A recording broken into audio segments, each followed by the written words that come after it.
over here in Reykjavik, so we can tell you what you've got to come and see. I think some of the other newspaper guys are out here as well. But boy, what a special moment for you. Just how special is this to get your first senior call-up?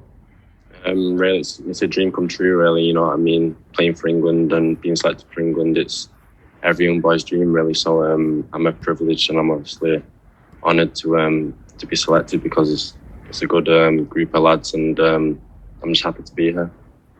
How did you actually find out? I got the phone call. I was at home with my dad, and I was over the moon. I was excited, and I just couldn't really wait to be here. Was it the manager himself that rang you? Yeah, the manager rang me, so obviously it's good to get the call off him and just speak to him about it, and to obviously come to St George's and to be here.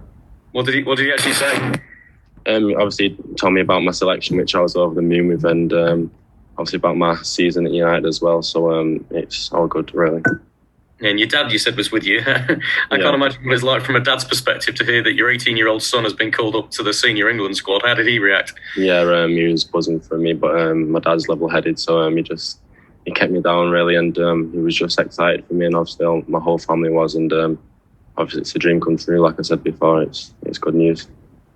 I mean, look, you've played 50 games for Manchester United this season and scored 18 goals. You've now been called up into the senior England squad.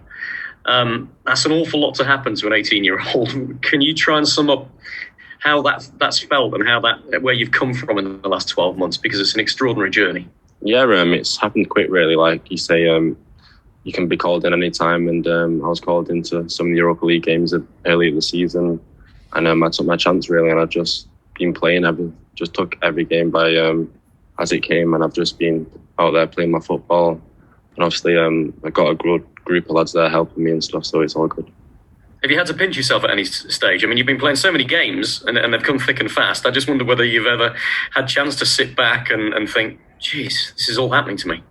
No, not really. As games come quick, you know, it is with their season, Europa League and all the other cups, so it all comes quick, so you've got to be ready and obviously be focused at all times, and maybe do that after the season finishes and look back, and but as I was saying, the games come quick, really, so it's focus 100% at all times.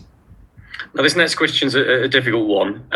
Obviously, I have to ask you about your Manchester United teammate and captain, Harry Maguire, who's been dropped from this squad, your first squad that you've been called up for those very high-profile reasons. You know him really well. What do you make of what's happened to him? It's really not for me to say and stuff, really, but obviously, Harry's a good lad and that, and I'm looking forward to see him back at the club when I finish this international break, and just be happy with him to be back with the team, really. Okay, good man. Look, we don't normally ask about transfer news in an England press conference, but in fairness, Lionel Messi isn't a normal player. There's the prospect of him potentially coming to the Premier League, and you'd be lining up against him. What would that be like? What would it be like to have Lionel Messi in the Premier League? Obviously, it'd be amazing to even come up against him, really, because obviously all young footballers know about Messi, as everyone knows. So to be on the same pitch playing against him, it'd be like another dream come true, really, not just for me, but for everyone, really, because have that someone high profile to come to the Premier League, it's obviously a big thing, isn't it? I don't know if you'd feel exactly the same if he was wearing a Manchester City shirt, though. Yeah, I'm not really, no. Look, what's Gareth Southgate had to say to you since you've arrived? Has he had much time with you?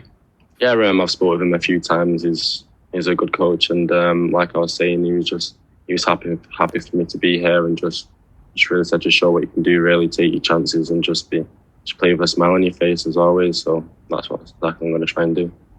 Obviously, the competition for places at England is really high everywhere, but in your positions, it seems to be more stiff of a competition than ever. You've obviously got Harry Kane up front, Raheem Sterling, Jadon Sancho, your teammate Marcus Rashford, who's pulled out in the wider positions, and then Jack Grealish comes in. Do you feel ready to compete with those guys? Yeah, obviously, I feel ready to compete with anyone, really. I'm like in the league, just as I was saying, just going out there with a smile on your face and just playing football, really, and that's what it's all about. Obviously, we're an England team here, and it's good that everyone's pushing for places and stuff. It makes the training better. Obviously, make the games better, but we're a team here, so it's just how it is. Last one from me. I don't know whether you remember this, but a lot of us journalists do. Back in 2016, England were humiliated by Iceland who you play on Saturday, when they were knocked out of the Euros by them back in 2016. You were 14 at the time. Can you remember where you were and where you watched that game? Probably not. No, it was a bit long ago, isn't it? Really. So I don't really have a clue where I was, to be honest with you. You were still at school, though, I guess. Yeah, maybe. Mason, good luck. Thanks for your time. Thank you very much. Thanks, Rob. Next, I understand Faye from TalkSport is... Oh, it's working now, actually. So before we go to Faye, we'll go to Ian Dennis from BBC.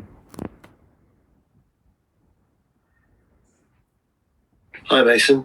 Nice to talk to you. Forgive the lip mic. It's just something that we're recording at the other end. So is it true, Mason, that you began as a midfielder? And when did you realise then that you were a natural goal scorer? I didn't really play midfield much. He was like the number 10 role just behind the striker and stuff, really. But as I was going on to the youth teams at United, really, I got pushed forward onto the number 9 position. I just started scoring goals, so it just came naturally for me then. You've been described as having freakish goal-scoring ability, and you've obviously proven that this season. I mean, it's been a wonderful season for you. What would you say is the biggest thing that you've actually learned during your breakthrough campaign?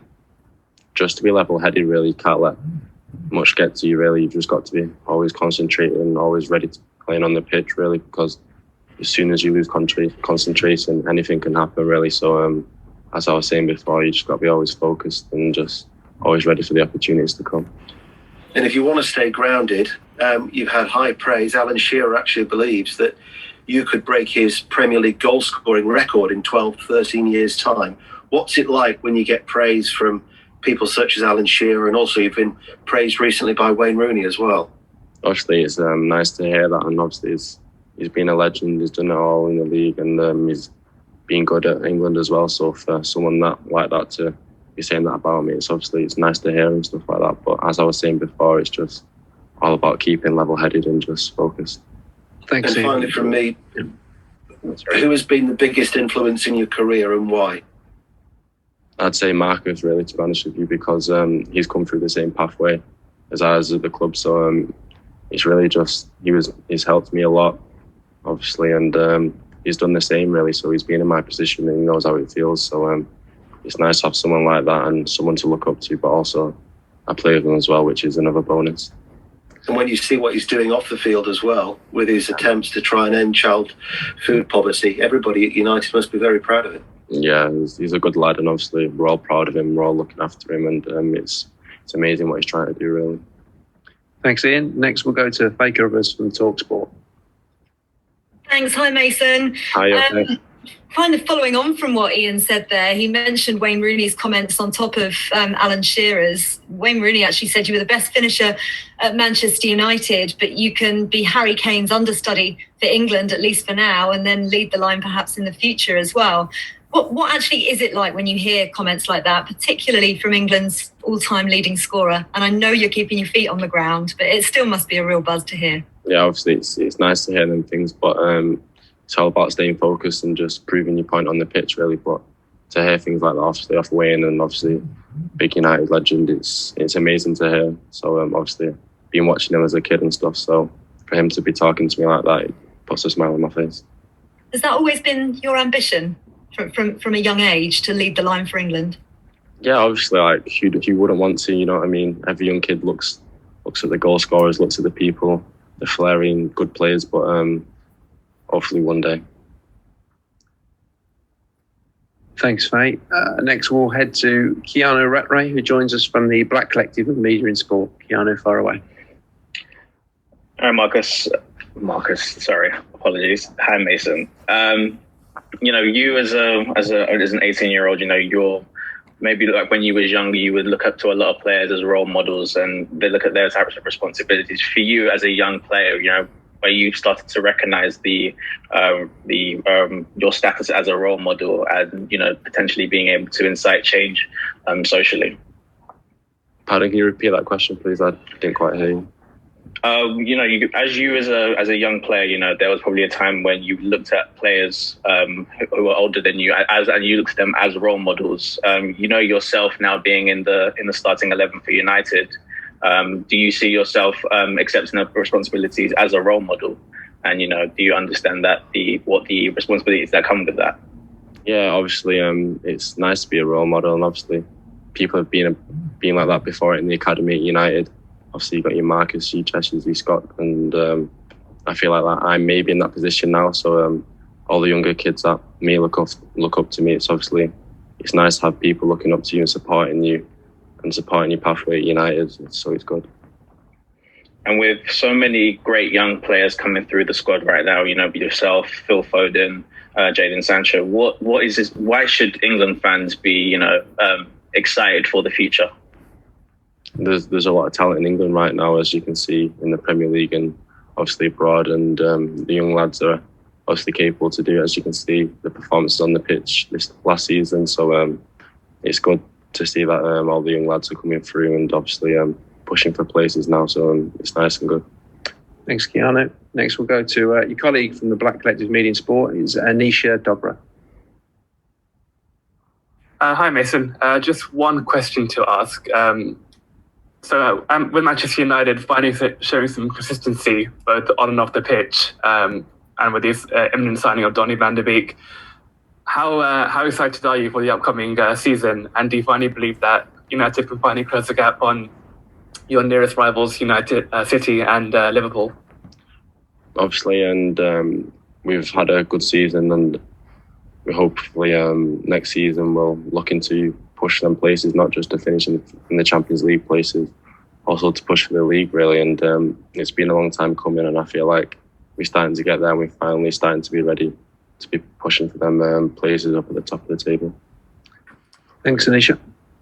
Next, we'll return to cut her off shortly, but Faye Carruthers, if you come back with, I believe you've got one more left.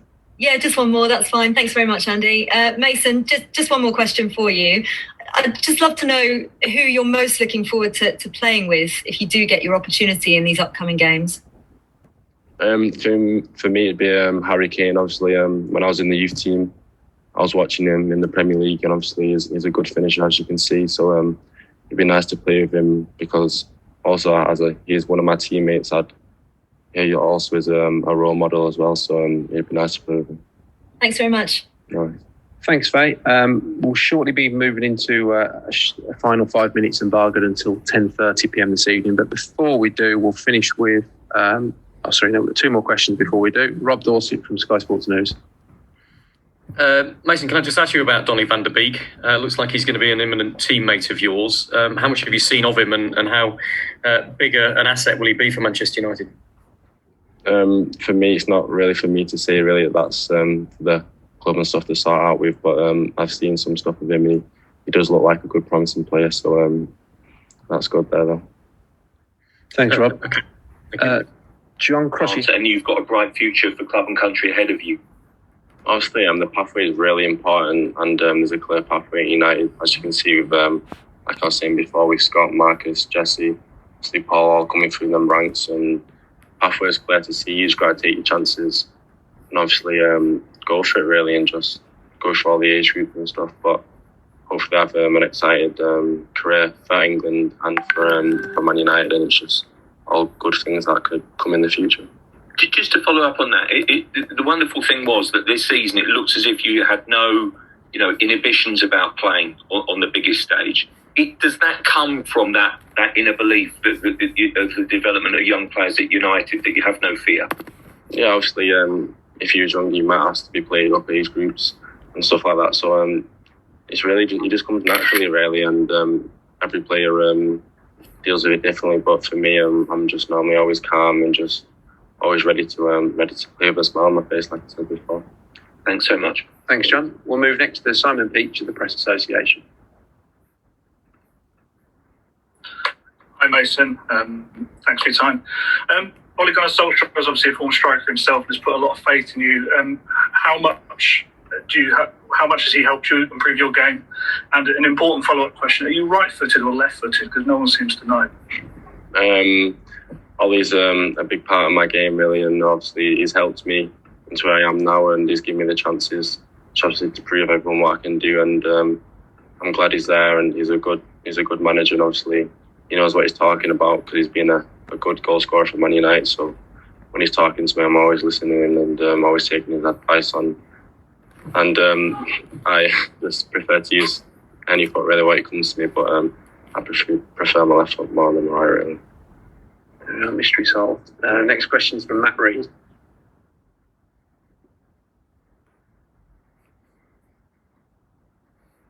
Matt, you there? Do you want to unmute yourself? No? Okay, we'll move on to Charlie White at the Sun. Hi there. You mentioned Marcus earlier and how important he's been. Have you spoken much about how tough the second season is? Because obviously you've had a great breakthrough year, like Marcus did in 2016. But, it's obvious that and understandable the second year does tend to be very difficult. Are you aware of that? And has he spoken to you about it? Yeah, obviously I'm aware of that. And he just said always got with a smile on your face and just don't really think about anything, really. Just obviously go out there, play with a smile on your face. You're playing for Man United.